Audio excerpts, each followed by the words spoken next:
পুরুষের সুন্নতি পোশাক নিয়ে কত ঝগড়া, মেয়েদের সুন্নতি নিয়ে কোনো ঝগড়া নেই। এর একটা কারণ আমি খুঁজে বের করেছি, মাঝে মাঝে বলি, সেটা হলো স্বামীরা চিন্তা করে আমরা সুন্নতি পোশাক পরবো তাহলে জান্নাতে যাব, আমার বউকে যদি সুন্নতি পোশাক পরাই তাহলে ওই বউ জান্নাতে যাবে। যে বুড়িটা আজীবন আমার জ্বালাইছে বেহেশতে যে আমার জ্বালাবে, কাজে ও দোজখে যাক, আমি বেহেশতে যে একটা হুর পরি নেব। আপনার অবহেলায় যদি আপনার স্ত্রী দোজখে যান, আপনি কোথায় যাবেন? মেয়েরা কি ধরনের পোশাক পরিধান করবে? মাশাআল্লাহ, খুব সুন্দর প্রশ্ন। এ প্রশ্ন আমাদের দেশে নেই। খালি হুজুর সুন্নতি পোশাক, পাগড়ি, টুপি, টুপির উপর পাগড়ি, পাগড়ির উপরে রুমাল, রুমালের উপরে টুপি, জুব্বা, মাশাআল্লাহ ভণ্ডামি। মেয়েদের জন্য সুন্নত এবং ফরজ পোশাক হলো শাড়ি, ইসলামী পোশাক না। মেয়েদের পোশাক, আমার একটা বই আছে, পোশাক, পর্দা ও দেহসজ্জা, ভালো করে পড়বেন। নাক ফোড়ানো, কান ফোড়ানো, মেয়েদের চুল, পোশাক বিস্তারিত আছে।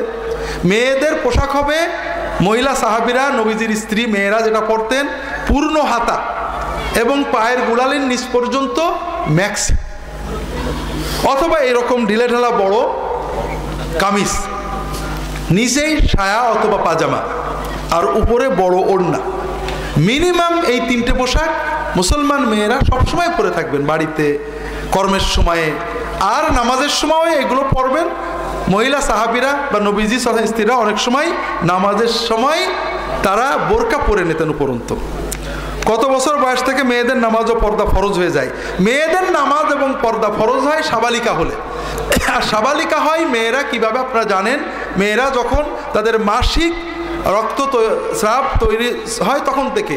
এটা লজ্জা পেন না, আমরা অনেক বৈধ সুন্দর জিনিসকে লজ্জার ব্যাপার বানিয়ে ফেলি। পুরুষেরা সাবালক হয় স্বপ্ন দোষের মাধ্যমে, এটা কোনো দোষ না, এটা গুণ। এটা যদি না হয় তাহলে ডাক্তার দেখাতে হয়। যাই হোক, সাবালিকা সাবালক হওয়ার পরে নামাজ পর্দা ফরজ হয়। তবে বাবাদের উপরে, মায়েদের উপরে মেয়েদের পর্দা করানো, ছেলেদের নামাজ পড়ানো ফরজ হয়ে দেয় 10 বছর থেকে। অর্থাৎ কোনো ছেলে মেয়ে যদি 10 বছর হয়েছে নামাজ না পড়ে, বাপ মার গুনাহ হয়, ওদের গুনাহ হয় না। কথা বোঝেননি? বাবা মায়ের উপরে মেয়েদের পর্দা করানো নামাজ পড়ানো, ছেলেদের পর্দা করানো নামাজ পড়ানো 10 বছর থেকে ফরজ হয়ে যায়। আর ওদের উপরে অরিজিনাল ফরজ হবে তখন ওরা সাবালক হবে 12 বা 13 বা এই ধরনের সময়। বুখারী শরীফে আজান এবং আবু দাউদ আজান 2 বার করে বলা উল্লেখ আছে, কিন্তু আমরা আল্লাহু আকবার 4 বার বলি। 4 বার আল্লাহু আকবার কোনো সাহাবী ইমাম থেকে নেই না, এটা 4 বার আছে। আল্লাহু আকবার, আল্লাহু আকবার, আল্লাহু আকবার, আল্লাহু আকবার 4 বার আছে, ডবল আছে। একামত 4 বার বলে হাদিসে 1 বার বলতে হবে, সেটা বলা হয়েছে। এটাও কোনো না ভাই, একামত 2 বার আছে। আমার রাহে বেলায়েত পড়বেন, সহিহ হাদিস। আজানে আল্লাহু আকবার, আল্লাহু আকবার, আল্লাহু আকবার 4 বার একেবারে গুনিয়ে বলা আছে, এবং একামতেও 1 বারও আছে, 2 বারও আছে। আল্লাহু আকবার, আল্লাহু আকবার, আশহাদু আল্লা ইলাহা ইল্লাল্লাহ, আশহাদু আন্না মুহাম্মাদুর রাসূলুল্লাহ, হাইয়া আলাস সালাহ, হাইয়া আলাল ফালাহ, কাদ কামাতিস সালাহ, কাদ কামাতিস সালাহ, আল্লাহু আকবার, আল্লাহু আকবার, লা ইলাহা ইল্লাল্লাহ, এরকমও আছে। আবার আল্লাহু আকবার, আল্লাহু আকবার, আল্লাহু আকবার, আল্লাহু আকবার, আশহাদু আল্লা ইলাহা ইল্লাল্লাহ, আশহাদু আল্লা ইলাহা ইল্লাল্লাহ, এরকমও আছে। এবং উভয় হাদিস সহিহ, সনদ সহ সহিহ। সনদ বিচার করে ইমাম শেখ নাসিরউদ্দিন আলবানী এই 2 বারের একামতকে বলেছেন হাযাল ইসনাদু ফি গায়াতিস সিহা, চূড়ান্ত সহিহ। ঝগড়া করেন না। শাশুড়ির সাথে পুত্রবধূর ঝগড়া আছে না নেই? এটা কোনো অস্বাভাবিক না। পুত্রবধূরও 16 আনা দোষ না, শাশুড়িরও 16 আনা না, 50-50।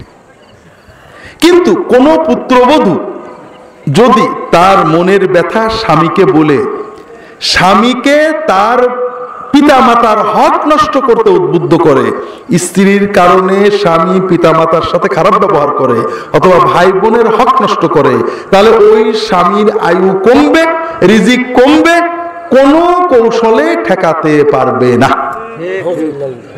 আর যদি কোনো স্ত্রী বুদ্ধিমান হন, স্বামী স্ত্রীর সাথে শাশুড়ির ঝগড়া হয়েছে, হতে পারে, ননদের ঝগড়া হয়েছে, হয়ে যেতে পারে, পারলে মাফ চাইবেন, না পারলে না চাইবেন, উভয়েরই দোষ থাকে। তবে স্বামীকে এই কষ্টের কথা কখনো বলবেন না, বরং আপনার সাথে স্বামীর আয়ু বাড়ানোর জন্য, স্বামীর রিজিক বাড়ানোর জন্য আপনি অবশ্যই স্বামীকে বলবেন যে তোমার আব্বা আম্মার সাথে ভালো আচরণ করো, তাদের হক দাও, ভাই বোনের হকটা অন্তত দাও, ক্ষতি করো না। আপনি যদি কষ্ট বুকে চেপে আপনার স্বামীকে তার বাবা মা ভাই বোনের অন্তত হক আদায় করার জন্য উদ্বুদ্ধ করতে পারেন, ইনশাআল্লাহ আপনার স্বামীর আয়ু বাড়বে, আপনার পরিবারে বরকত হবে, শবে বরাতের কোনো দরকার হবে না।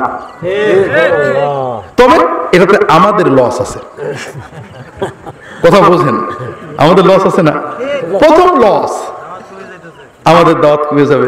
দ্বিতীয় আরেকটা লস আছে, আপনাদের বলতে চাইছিলাম, আপনারা যদি এভাবে পরিবারের শান্তি এসে যায়, আমাদের কি?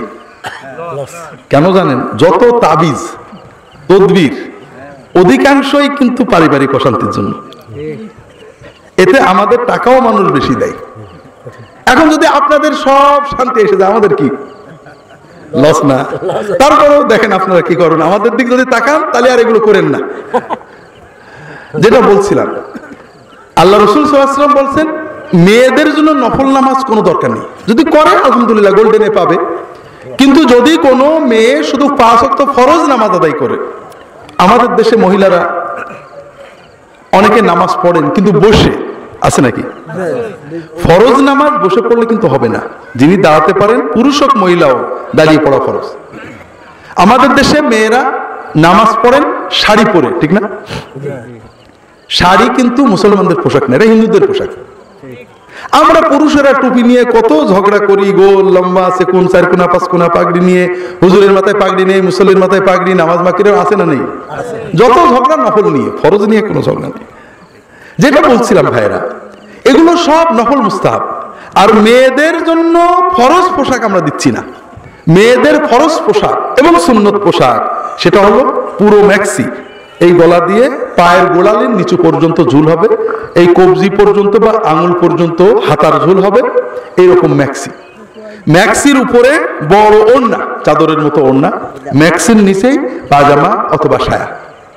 এই পোশাকগুলো পরা মেয়েদের জন্য ফরজ, স্বামীর সামনে ছাড়া বাকি বাড়ির ভিতরে ঘরের ভিতরে কাজ করার জন্য সকল অবস্থায় এই পোশাক ফরজ, এবং এই পোশাকই সুন্নত অর্থাৎ ফরজ সুন্নত। আর নামাজও এই পোশাকে পড়লে হবে, শাড়ি পরলে হবে না। হবে কিভাবে বলছি, কোন মহিলা যদি নামাজ পড়েন, নামাজের ভিতরে যে অন্ধকার ঘরেও নামাজ পড়েন, একা নামাজ পড়েন, তার জন্য শুধুমাত্র মুখের এই জায়গাটুকু এবং কবজি পর্যন্ত হাত, এর বাইরে খোলা হারাম, খুললে নামাজ ভেঙে যাবে। যদি কোনো মহিলা একা ঘরে অন্ধকারে নামাজ পড়েন, কাপড় আছে, কাপড় নেই ন্যাংটোয় নামাজ হবে। আপনার কাপড় নেই ন্যাংটোয় নামাজ পড়বেন, কিন্তু কাপড় আছে, প্যান্ট একটা পরেছেন লুজ করে, রুকু দিতে গেলে নাভির খানিক নিচে নেমে যায়, নামাজ হবে নাকি? অবহেলা, হারাম, নামাজ হবে না। ঠিক তেমনি কোন মহিলা যদি অন্ধকার ঘরে একাও নামাজ আদায় করেন, কপালের কিছু চুল বেরিয়ে যায়, কান একটা বা দুটো বেরিয়ে যায়, জুলফির চুল বেরিয়ে যায়, পিছনের চুল বেরিয়ে যায়, থুতনির নিচে গলার কাছে এখানে বেরিয়ে যায়, হাতের কাছে কিছু অংশ বেরিয়ে যায়, পেটের কাছে কিছু বেরিয়ে যায়, নামাজ হবে না। নামাজ সারা জীবন পড়লেও বেনামাজি হয়ে থাকতে হবে। এই মসলাতে আপনাদের কারোরই খারাপ লাগছে না তো? আপনাদের বউদের বিরুদ্ধে বলেছি, আপনাদের কথা বলিনি। হ্যাঁ, বউরা দোজখে গেলে আমাদের কি সমস্যা, ঠিক না? আছে, বউয়েরা দোজখে গেলে আমরা কোথায় যাব? হ্যাঁ, টেনে নিয়ে যাবে, হিসেব রেখেন। কিন্তু এইরকম চিন্তা করেন না আজীবন জ্বালাইছে, ও দোজখে যাক, আমি একটা হুর পাবো, এই চিন্তা করেন না। কিন্তু ও যখন দোজখে যাবে আপনার টেনে নিয়ে যাবে। আমার কাছে একজন মহিলা দুবাই থেকে ফোন করেছে, খুব কান্নাকাটা করে, চিটাগাংয়ের মানুষ, যে স্বামীটা ঠিক করে নামাজ পড়তে চায় না, কত বলি, জুমার দিনে যায় তাও দেরি করে যায়। তেমন দেখেন, আপনি আর বেশি বলেন না, আপনার স্বামীকে বললে সওয়াব পাবেন, কিন্তু আপনার স্বামী যতই গুনাহ করুক আপনার কোনো গুনাহ হবে না। কিন্তু বউ গুনাহ করলে স্বামীর কি হবে? গুনাহ হবে। কাজে বেশি বললে তিক্ততা হবে। আপনি সেজদায় যে আল্লাহর কাছে দোয়া করেন স্বামীর জন্য, আর বেশি নসিহত করেন না, কারণ স্বামীর জন্য নসিহত করা ফরজ, আর স্ত্রীর জন্য স্বামীকে নসিহত করা ফরজ না। করেছে বেচারা, শুনে না, কি করবে? যাই হোক, অনেক কষ্টের কথা। স্বামীরা অনেক জালেম আছে, যেটা বলছিলাম, আবার বউরাও জালেম আছে, একেবারে কম না, যেটা বলছিলাম। তাহলে আপনার স্ত্রীকে আপনি বাড়ি যেয়ে বুঝাবেন, নামাজে আমাদের দেহ ঢাকা রাখতে হবে। যদি কেউ শাড়ি পরে নামাজ পড়েন, তাহলে পরে তার হাতা, ব্লাউজের হাতা কোনটুক হবে? হ্যাঁ, এবং ঝুল ছায়া পর্যন্ত যেতে হবে। আর উপরে শুধু মাথায় শাড়ির আঁচল দিলে হবে না, মাথার উপরে আলাদা একটা বড় ওড়না অথবা হিজাব দিয়ে আঁকতে হবে, যেন এগুলো খুলে বেরিয়ে না যায়। কথা কি বুঝতে পেরেছেন? মেয়েদের জন্য প্রথম জান্নাতে যাওয়ার প্রথম কাজ কি? কি? 5 ওয়াক্ত ফরজ। আমাদের জন্য একই কথা। আমরা পুরুষ নারী মুসলমান, মুসলমানের সবচেয়ে বড় কাজ কি?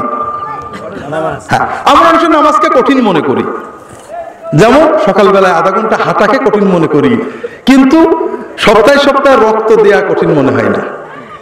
এর তো কোনো ঔষধ নেই, কথা বুঝতে পারছেন না? নামাজ আমার প্রিয় কাজ। একটু নামাজ পড়ে দেখেন, সকালবেলায় মাস দুয়েক হাঁটলে দেখবেন কি মজা লাগে, সারাদিন ফুর্তি লাগে, ডাক্তারের খরচ কমে যাবে, তখন আর হাঁটা ছাড়তে পারবেন না।